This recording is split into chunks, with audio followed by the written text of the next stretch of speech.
O pleasure of the Rakshas dynasty, because of you, the state of Lanka, and also we, ourselves now have no protector. By your deeds, you have made your body fit to be eaten by vultures, and your soul fit to go to hell. Purport by Divine Grace Srila Prabhupada.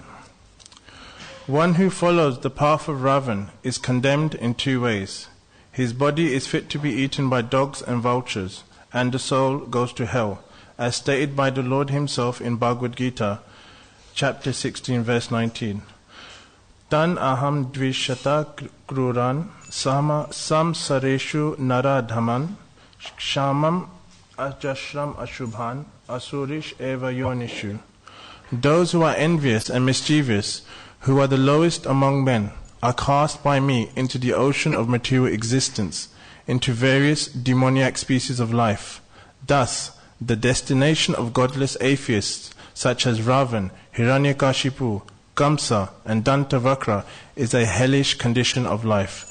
Mandodari, the wife of Ravan, could understand all this because she was a chaste woman. Although lamenting for the death of her husband, she knew what would happen to his body and soul. For although one cannot see directly with one's material eyes, one can see with eyes of knowledge. Pashyanti Jnana Chakshusha. In Vedic history, there are many instances of how one becomes godless and is condemned by the laws of nature. Om Gyantimirandasya Gyananjana Shalakaya Chaksurun Militam Yena Tasmai Shri Gurave Namaha. Jai Shri Krishna Chaitanya Prabhu Nityananda Shri Advaita Gadada Shiva Sari Gaura Bhaktavinda Hare Krishna, Krishna Krishna, Hare Hare, Hare Rama, Rama Rama, Hare Hare. So Hare Krishna. So, as we've been reading, Ravan has been killed by Ram, and also his brothers, and the ladies of the family, the queens of the family, are lamenting over his death.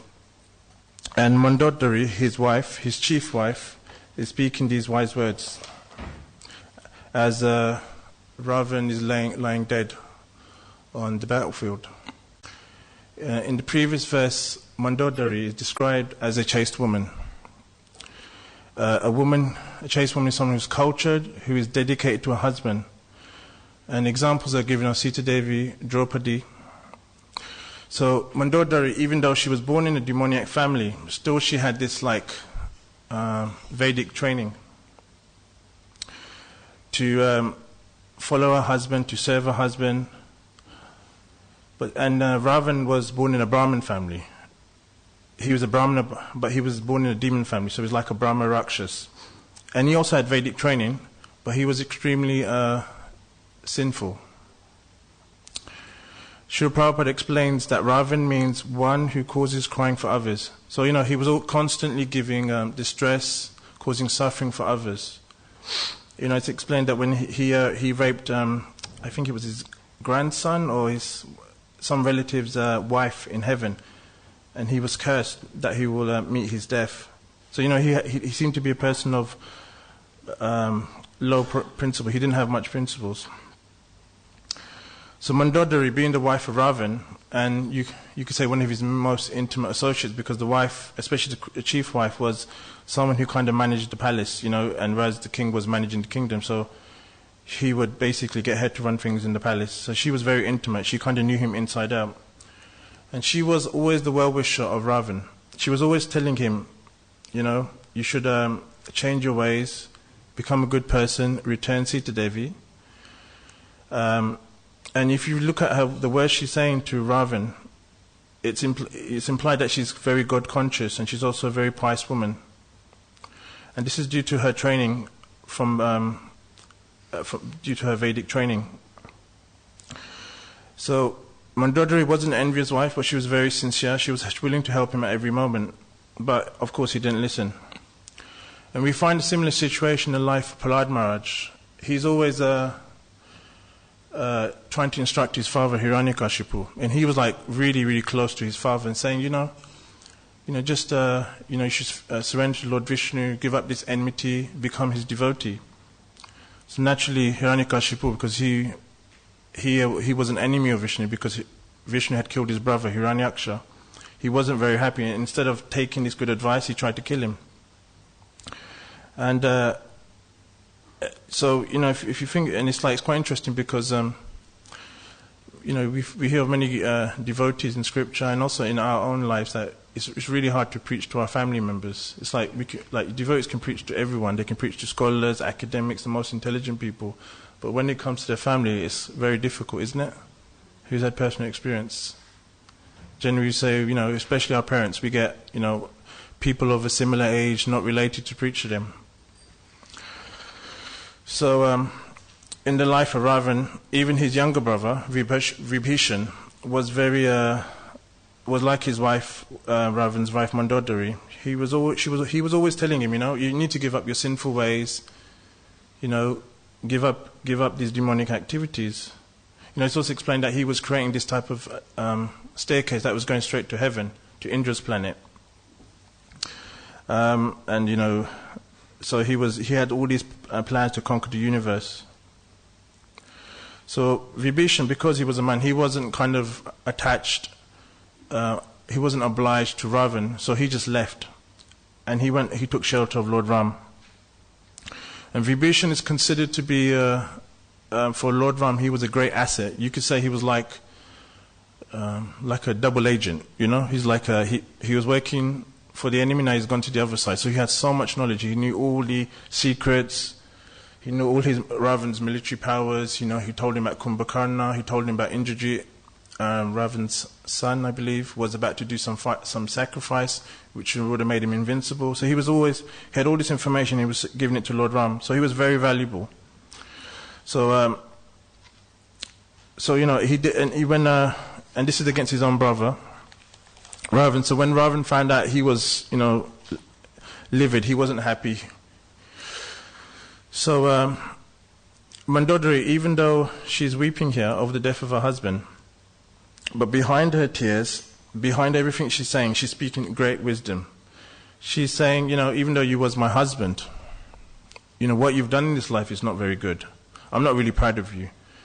In fact, if you want to know my opinion, your body is simply meant to be eaten by dogs and vultures, and your soul will go to hell. So Ravana, due to lust and pride, acted in very sinful ways, even to his dearest and nearest ones. Because sometimes sometimes we see that people who generally end up hating their close ones, it's because they're the closest to them. Sometimes maybe they can get away with it, whatever. And of course, Ram himself knew that Ravan was not an ordinary Rakshas. He knew that he was born in a family of Brahmanas. He was a Brahma Rakshas. So when Lord Ram killed him, he made Vibhishan the king, and he said to him, do the funeral ceremony, because that was the appropriate way for a Brahmin. He paid heed to the Vedic rituals. So obviously, it's explained that when Ravan died, his next birth was as Shishupal. Is that right? No? Shishupal. So Narada Muni was saying, you're so fortunate, he was saying, I'm not sure what he was saying, previously you was killed by Lord Ram, now you've killed by Krishna, now you're going to go back to Godhead. Because, he's, he was Jay or Vijay? Jay. So, he was saying he was very fortunate. But then he wanted to come back to the material world to participate in Chaitanya Mahaprabhu's pastimes. Actually, there's many personalities that came. There's a book written by one Acharya who explains all the associates of Lord Chaitanya have taken part in many of Krishna's pastimes. For instance, I believe the Jankazis, Kamsa, Marai Guptas, Hanuman, etc. So they all want to come and participate. And as we know, Chaitanya Mahaprabhu in this age doesn't come to kill people physically; he comes to kill them, kill their sinful desires with the holy name. So the path of Ravan, it's like the path Ravan led. It kind of led to deception. It's like self-deception. If people follow it, it's like you don't want to admit what your problems are. You don't want to admit what your anattas are. And when you go on this pathway, it's like you're kind of digging a hole for yourself. So all your sinful desires or your anarthas are accumulating, you're becoming more and more sinful. So this is what happens when you lead the path of Ravan. Even though Ravan was a born Brahmana in a Rakshas family, he didn't accept the good advice given by his brother and wife. But he could see fault in others. So, whereas if someone follows the path of Lord Ram, he's able to see what's going wrong with him. Because self-realization also means seeing your own conditioned nature. It's not that self-realization means, you're back to Godhead, or you know who you are in the spiritual. It means first of all knowing who you are, what your position is, where you're going wrong. So this is the consequence of following Ravana's path.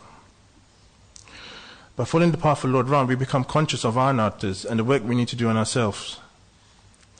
And actually, when I was in India a few years ago, I went to this village in Rajasthan, and I met all these people in villages, and they love Lord Ram, because in North India, predominantly it's Lord Ram is worshipped. And when they greet each other, they'll say Lord Ram's name, whatever, etc. They'll say Jai Shri Ram or Ram. I think even in my family we do that.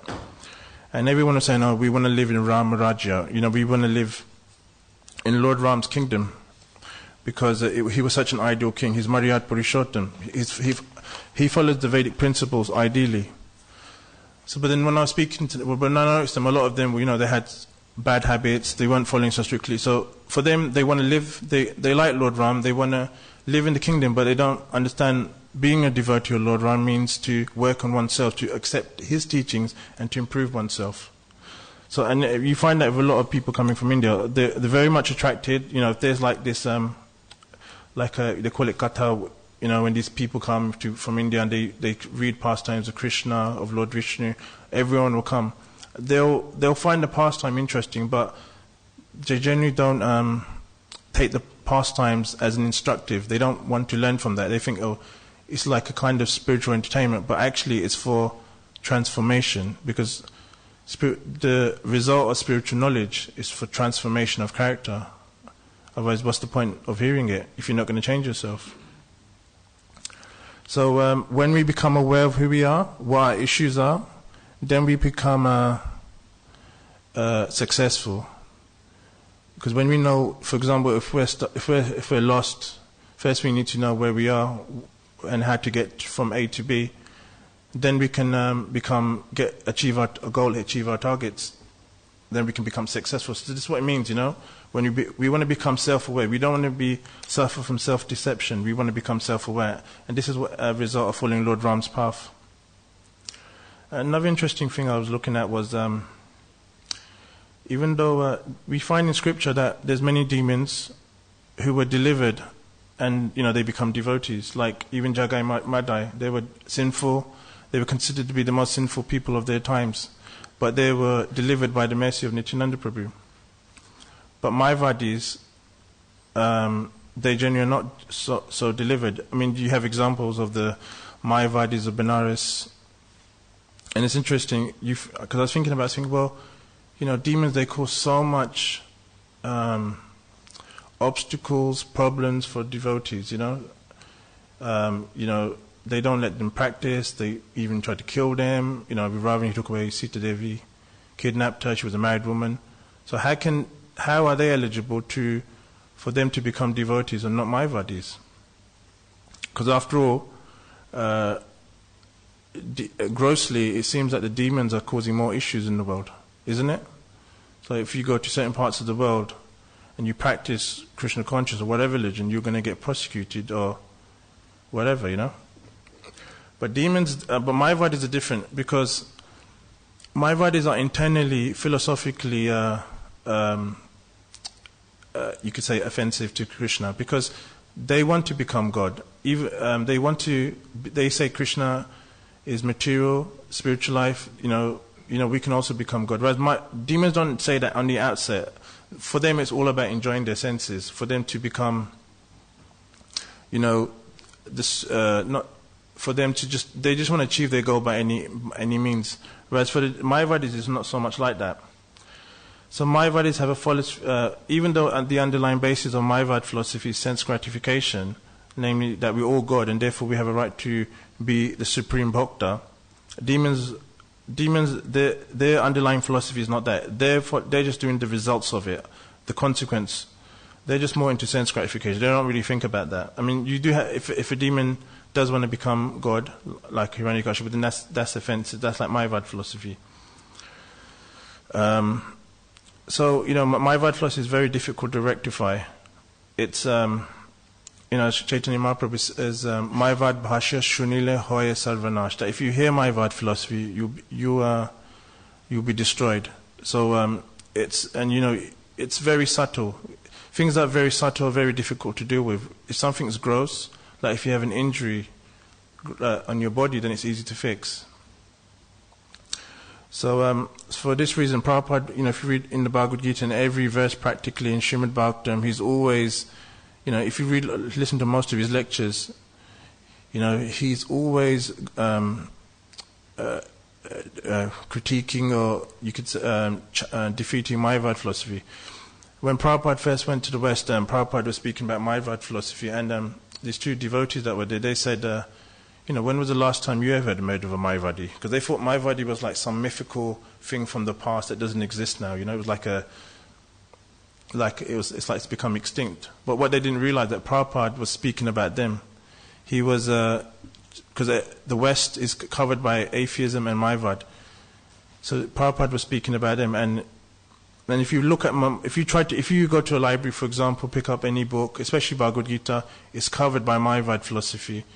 So it's like, there's one book I was reading a while ago, and the translation is actually the same as Prabhupada. It's pretty much the same. But when it comes to things like when Krishna says, I'm supreme, they're saying, well, no, Krishna doesn't actually mean this, he means something else. I mean, it's like, so they're completely given a different meaning, which is to Bhagavad Gita. So this is quite prevalent throughout the West. Even academics, they have this understanding that Vedic philosophy is Mayavad philosophy, is impersonal philosophy. They don't really know about this personalistic aspect. So when one is fully convinced and freed from this inclination of Mayavad philosophy, and he's rectified this, and then he can become a servant of Krishna, which is our constitutional position. Therefore, it's better. It's in one sense enjoys are better candidates for devotional service than Mayavadis, because their issues are not internal, it's external, and they can easily be dealt with. Whereas with Mayavad, it's very difficult. That's why if communism, they say communism was spread by distributing books. It wasn't done by force, because when you change people's hearts, their mind, their philosophy, it's very difficult to change. But if you force someone to do it, then later on that person could change. So these are just some points I got from it, so it's a bit short. Does anyone have any questions or comments they'd like to add?